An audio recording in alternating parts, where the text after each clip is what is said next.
আমাদের দেশের একজন নেতা আছে, তিনি বলেছেন যে যেই কোর্টে মুক্তিযোদ্ধাদের পক্ষে বিচার করে যুদ্ধ অপরাধীর রায় কার্যকর করা হলো, ওই কোর্টে শেখ হাসিনার রায়টা আমরা ভালো বলে মনে করছি না।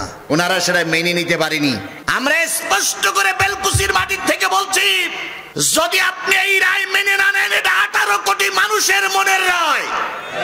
যদি আপনি মেনে না নেন, তাহলে শেখ হাসিনা যে পথে গেছে আপনিও সেই পথে চলে যান। আপনার মতন নেতা আমাদের বাংলাদেশে দরকার নাই। ঠিক যেই ট্রাইব্যুনালে সাঈদীর রায় হয়েছিল, ওই একই ট্রাইব্যুনালে শেখ হাসিনার ফাঁসির রায় হয়েছে। জাতি এখন দেখতে চায় যেই আদালতের রায় আল্লামা সাঈদীকে 13 বছর জেলে রাখা হয়েছিল, ওই কোর্টের রায় যেন আমরা আমাদের সামনে চোখে দেখে যেতে পারি। সাঈদীর প্রতিটা দোয়া কবুল হয়েছে না হয়নি? সাঈদী বলেছিলেন, আল্লাহ যারা আমার এত বড় ক্ষতি করলো, তাদেরকে জাতির সামনে ন্যাংটা করে দাও। আপনারা দোয়া শোনেননি? আপনারা এ দোয়া করেননি উনি? আজকে দেখেন, ঠিক যেই ট্রাইব্যুনালে সাঈদীর রায় হয়েছিল, ওই একই ট্রাইব্যুনালে শেখ হাসিনার ফাঁসির রায় হয়েছে। একই ট্রাইব্যুনালে সাবেক স্বরাষ্ট্রমন্ত্রী আসাদুজ্জামান কামাল, তারও রায় হয়েছে। জাতি এখন দেখতে চায় যেই আদালতের রায় আল্লামা সাঈদীকে 13 বছর জেলে রাখা হয়েছিল, ওই কোর্টের রায় যেন আমরা আমাদের সামনে চোখে দেখে যেতে পারি। আমাদের দেশের একজন নেতা আছে, তিনি বলেছেন যে যেই কোর্টে মুক্তিযোদ্ধাদের পক্ষে বিচার করে যুদ্ধ অপরাধীর রায় কার্যকর করা হলো, ওই কোর্টে শেখ হাসিনার রায়টা আমরা ভালো বলে মনে করছি না। ওনারা সেটা মেনে নিতে পারেনি। আমরা স্পষ্ট করে বেলকুচির মাটির থেকে বলছি, যদি আপনি এই রায় মেনে না নেন, এটা 18 কোটি মানুষের মনের রায়। যদি আপনি মেনে না নেন, তাহলে শেখ হাসিনা যে পথে গেছে আপনিও সেই পথে চলে যান। আপনার মতন নেতা আমাদের বাংলাদেশে দরকার নাই। তাহলে রুকু করব কার জন্য? আরেকটু জোরে বলেন। আল্লামা সাঈদী 50-52টা বছর তাফসীর করেছে। তার কোনো আমল যদি আল্লাহর দরবারে কবুল না হয়, আমার বিশ্বাস একটা আমল তার কবুল হয়ে সেই আমলে সে জান্নাতে যাবে। সেটা কোন আমল? সেটা হলো আওয়ামী লীগ সরকার যখন ক্ষমতায়, বাংলাদেশ জামাত ইসলামের 3 জন এমপি ছিলেন জাতীয় সংসদে। তার ভিতরে একজন ছিলেন আল্লামা সাঈদী। তিনি লক্ষ্য করলেন, যত এমপি ভিতরে ঢোকে, সব এমপিরা মাথাগুলো নিচু করেই ঢোকে। রুকু করা মানে কি বললাম? ঝুঁকে পড়া। সব এমপিরা মাথা ঝুঁকাই স্পিকারকে রুকু করে, স্পিকারের কাছে মাথা নিচু করে জাতীয় সংসদে ঢোকে। আল্লামা সাঈদী বাগের বাচ্চা, তিনি চিন্তা করলেন এটা নিঃসন্দেহ একটা শিরক। নিঃসন্দেহ কি? আর এটা মুসলিম দেশ, 5.5 লক্ষ মসজিদে দৈনিক আযান হয়। এদেশে শিরক বেদাত চলবে না। উনি দাঁড়িয়ে বললেন, মাননীয় স্পিকার, আমার এইটা নত হবে কার কাছে? ইয়া আইয়ুহাল্লাযীনা আমানু রুকাউ ফাসজুদু। আমি রুকু করব আল্লাহর জন্য, সিজদা করব আল্লাহর জন্য।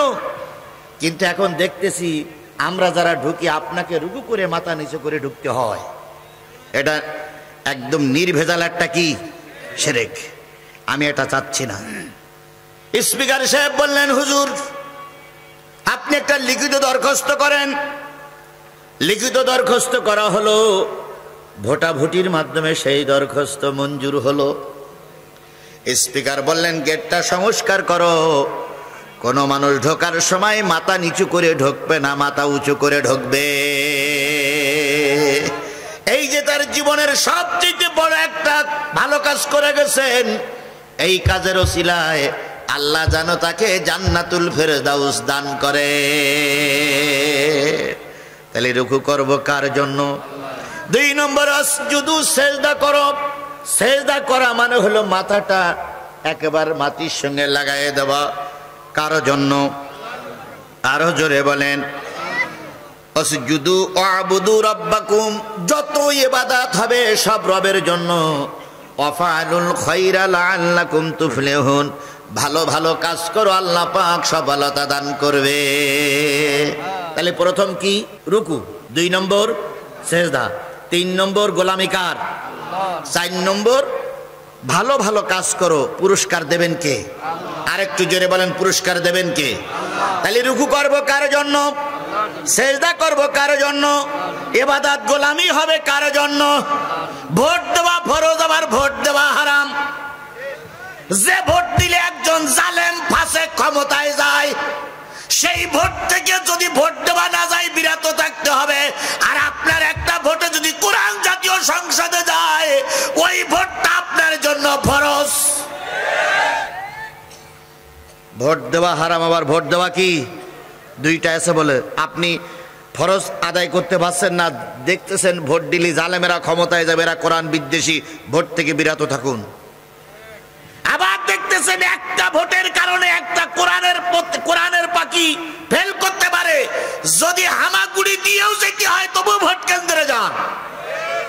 একটা হচ্ছে কোরআন বাঁচানোর জন্য, আর একটা হচ্ছে কোরআন ক্ষতির থেকে হেফাজত পাওয়ার জন্য। আল্লাহ আমাদের বোঝার তৌফিক দান করুক। আরেকটু জোরে বলেন আমিন, আরো জোরে বলেন আমিন। তাহলে সেজদা করব কার জন্য? আরো জোরে বলেন, ওয়াফআলুল খায়রা লাআল্লাকুম তুফলিহুন, ভালো ভালো কাজ করো, আশা করা যায় আল্লাহ পাক সফলতা দান করবে। এশার নামাজ পড়িয়েছেন কারা কারা? হাত তোলেন তো। আল্লাহু আকবার। 3 ভাগের মনে হয় 10 আনা 6 আনা। আচ্ছা, আজকে সারা রাত আপনি ওয়াজ শুনলেন, কালকেও শুনবেন, এশার নামাজ পড়েননি। সব ওয়াজ দিয়ে একক তো নামাজের সমপরিমাণ হবে? এই কথা বলেন হবে?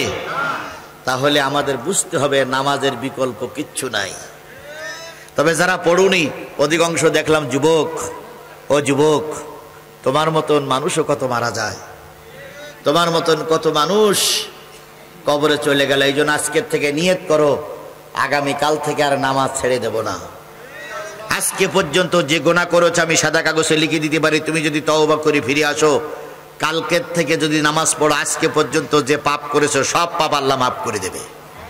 আমার ভাইয়েরা, কিয়ামতের দিন মুসিবতের কালে আল্লাহ রাব্বুল আলামিন বলবেন, আমার সামনে যত লোক আসছো, নামাজি আর বেনামাজি আলাদা হয়ে যাও। যারা রুকু করেছো, সিজদা করেছো, আমার গোলামি করেছো, তারা এক পাশে যাও। আর যারা রুকু করুনি, সিজদা করুনি, তারা আর এক পাশে চলে যাও। এবার 2 পাশে হয়ে যাবে। এবার ফেরেশতা যেই বলবে, আল্লাহ রুকুকারীদের সঙ্গে একদল রুকু করে না, তারাও ঢুকে পড়িস। আপনার ডাইন সাইড সব নামাজি, কিন্তু ওর ভিতরে বেনামাজিও আছে। আল্লাহ রাব্বুল আলামিন বলবেন, ওয়াজ বান্দারা শোনো, তোমরা আমার ডাইনে সবাই কি নামাজি? বেনামাজিরা বলবে, আল্লাহ হ্যাঁ আমরাও নামাজ পড়তাম। আল্লাহ বলবে, আমার সামনে দাঁড়িয়েও মিথ্যে কথা। এরকম মিথ্যাবাদী আছে না নাই? যারা মিথ্যা কথা বলে তারা মসজিদের মেম্বারের পরে দাঁড়িয়েও মিথ্যা কথা বলে। যারা মিথ্যা কথা বলে তারা কোরআনের মাহফিলে বসে মিথ্যা কথা বলে। যারা মিথ্যা কথা বলে তারা মেম্বারের পরে দাঁড়িয়ে বক্তৃতা করতে যেয়ে মিথ্যা কথা বলে। এরকম মৃত্যুক বেলকুচিটি ছিল না? ছিল না? ওই মৃত্যুকদের কারণে অনেক মাহফিলে আমরা স্টেজে উঠতে পারিনি।